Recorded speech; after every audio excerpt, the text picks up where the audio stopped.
I really love to eat, but only to a point. While my palate is certainly extensive, there are plenty of dishes out there that, for a variety of reasons, I simply won't touch. This hasn't stopped other countries from digging into these recipes with gusto though. We may cringe, but people around the world are simply licking their chops. We hope you've brought your appetite, because we're counting down the top 10 weirdest foods other countries love to eat. Not every strange foreign dish stands a good chance of murdering you, but there's still plenty odd to American taste buds. The Armenian soup called khash is just that. Khash is cow meat simmered in broth and liberally seasoned with garlic, salt, and lemon juice. That doesn't sound so weird, except the cow meat in question is from the hooves. Yes, to eat khash is to eat cow feet. Even stranger is how some chefs will add pieces of cow stomach to the mixture. It's all the parts of the cow that American steak enthusiasts tend to ignore, but Armenians swear by it. In their country, khash is as much a ritual as it is a meal. Preparing it can take upwards of 2 days. After removing all the hair, a chef places the hooves in cold water for at least a day. This is to remove all possible dirt, impurities, and funky smell. After all, who knows what the cow stepped in? Then you simmer the hooves in water for 8 hours, making sure to check in every hour to top off the water and prevent both the pot and feet from drying out. After that, you scoop out the broth and meat and serve. All the seasonings come later, added according to the diner's personal tastes. Making this long ritual even crazier is that khash is typically meant to be enjoyed in the morning as a hangover cure after a night of craziness and partying. So, for a soup made of feet and stomach, chefs will often go without sleep to ensure it comes out perfectly. It kind of makes spending 10 minutes slaving over a hot George Foreman seem lame by comparison. Ever put food in the fridge and forgotten about it only to find it months later when cleaning out the fridge? You wouldn't eat that, right? If it was halkudok, you would. Typically found in Greenland, halkudok isn't just any shark meat. Preparers usually use meat from the Greenland shark, which is highly poisonous due to all the uric acid and trimethylamine oxide. The only way to detoxify the meat is to ferment it, and this process takes months.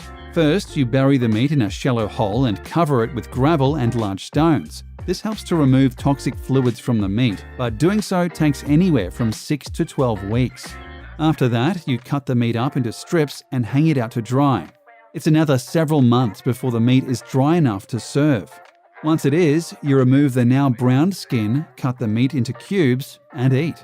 If you've never eaten halkudok before, know what you're getting into. Fermented shark meat still contains a tremendously high level of ammonia, so the second you sniff it, you will likely gag, cough, and possibly dry heave. Those who get past the stench, however, insist the taste is far milder and is actually quite pleasant. So hold your nose and give it a go. The very name should be enough to put anybody off this food. Stink bugs are exactly what they sound like, insects that give off a terrible scent. Much like skunks, stink bugs emit their smell when defending themselves, and even if you like eating bugs, this might very well turn you off to the idea of eating these particular ones. Even so, they're a popular snack around Africa and countries like Taiwan. They're apparently quite spicy, and people love to eat them both alone and mixed in with other foods. But worry not, for the spice doesn't come from the stink glands. When preparing the bugs for consumption, cooks do remove the glands. Not eating the stink might make eating stink bugs more palpable, except for one other issue. You may be eating these bugs alive. In Mexico, they use a species of stink bug called the humil, and this hearty little guy can survive upwards of a week after being cooked and beheaded. So if you eat a taco sauce mix containing humil, there's a good chance those little guys are still alive and kicking. That fact might stink most of all. Chances are you've eaten clams. Perhaps you've eaten them raw, but have you ever eaten them so raw they're still bleeding? Probably not, and for good reason. Blood clams, usually found around the Indian Ocean, are a particular kind of clam called Tegilaka granosa, most notable for producing tons of hemoglobin. This is the chemical that gives blood its lovely red color, and blood clams being loaded with them means when you open one, that stuff will spill everywhere. While you could theoretically boil most of this liquid away, doing so means you're not enjoying blood clams the way they're meant to. To fans of the dish, the rawness and bloodiness is part of the appeal, so most chefs will boil them for 20 seconds maximum. This keeps all the hemoglobin and rawness of the meat perfectly intact. Fans swear by the tastiness of blood clams, but even they can't deny the inherent dangers of eating such a dish. Since there's no prep time aside from an ever so brief boiling, all sorts of viruses and bacteria a blood clam carries are still there. So feel free to eat this meal, but no, dessert may be a heaping helping of hepatitis, dysentery, or worse. If you want a truly sensational soup, head to the Vietnam-Cambodia area and give white ant egg soup a shot. If you don't want to eat hundreds of ants at various stages of development, however, then maybe stay away. True to its name, white ant egg soup is comprised of white ant eggs. If you eat it, fans say, the eggs pop open in your mouth and emit a sour flavour. So if Sour Patch Kids have lost their luster, try some ant eggs instead. But that's not all. This soup also contains partial ant embryos as well as baby ants. So no matter what stage of development you like your ants, this soup has got you covered. Unless, of course, you're one of those oddballs who like to chow down on adult ants. If that's the case, you'll just have to make your own soup.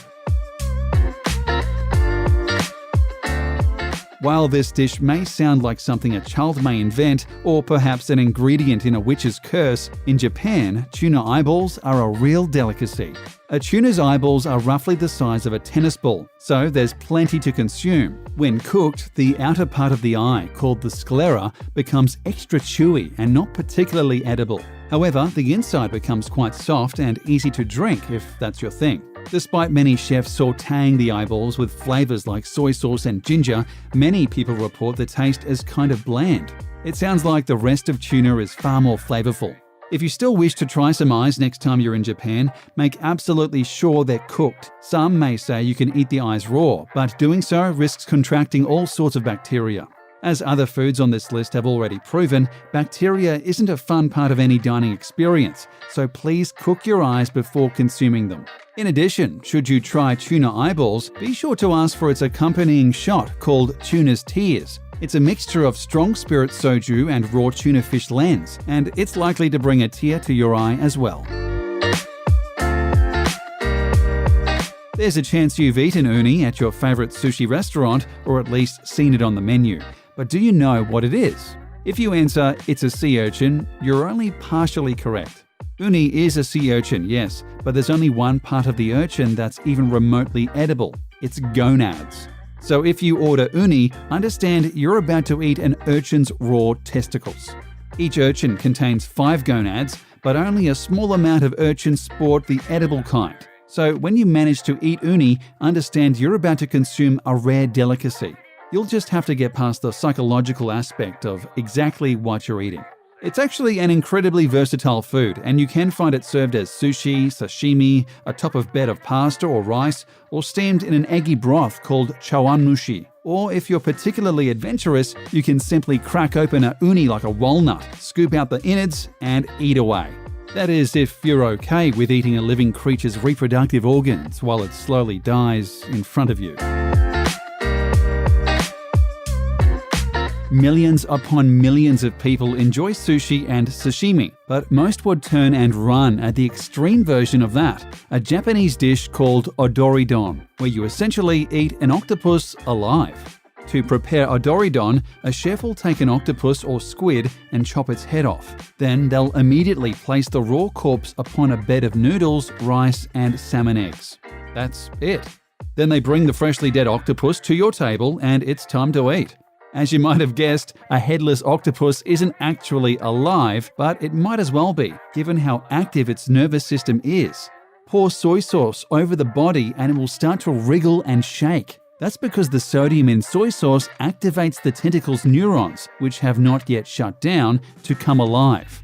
These neurons stimulate nearby muscles and cause them to contract, which makes it seem like your food is dancing around. So why on earth would anybody want to eat such a thing, you ask? To many, the sensation of eating something that's squirming inside your mouth is worth the night out, despite how, if you're not careful, it could be your very last night ever. That's because the still wiggling and contracting tentacles might just latch itself onto your throat as you attempt to swallow them. Quick reminder, the suction cups on these tentacles are incredibly strong. If it does this, you're likely to choke to death. Best to stick to calamari, in our opinion. Eating roast duck is normal. Eating duck eggs is also normal. But balut, which is an egg with a duck embryo inside, is just plain bizarre. This off-putting Filipino dish is prepared by taking a duck egg and fertilizing it for several weeks. After about 3 weeks, the egg sports a well-formed fetus, complete with feathers, wings, and a beak. They then hard-boil the egg and serve it to the hungry party, who eats the entire embryo straight from the shell. While you may be cringing at the idea, rest assured that balut is not a dangerous food unless you choke on the beak or something. You're essentially eating a combination of duck and duck egg after all, and gaining all the calcium and protein from both. What's more, according to local Filipino belief, balut is a great libido-boosting aphrodisiac. That's something to consider for your next dinner date. If you want to try balut, you don't have to worry about shelling out tons of money at a fancy restaurant. This is no rare delicacy, but rather a normalized snack you can buy almost anywhere in the country. Expect to pay about $12 for a dozen balut or $1 each.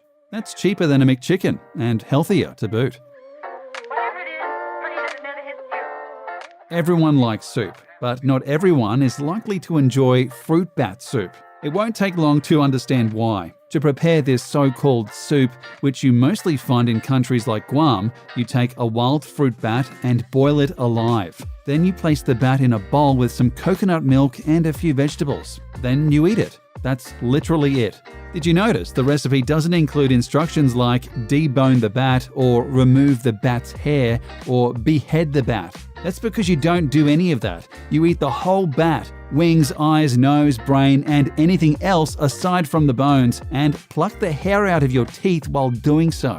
Never mind that, when prepared this way, fruit bat soup sounds unbelievably bland. It's also unbelievably dangerous. Much like Odoridon, the fruit bat ends up on your plate immediately after dying. Unlike Odoridon, however, this was a wild bat that was only superficially cleaned prior to boiling. As such, it's still loaded with all the bacteria and parasites you may expect from a wild bat. Eat this dish and you're asking all sorts of deadly diseases you simply can't get from a nice bowl of alphabet soup.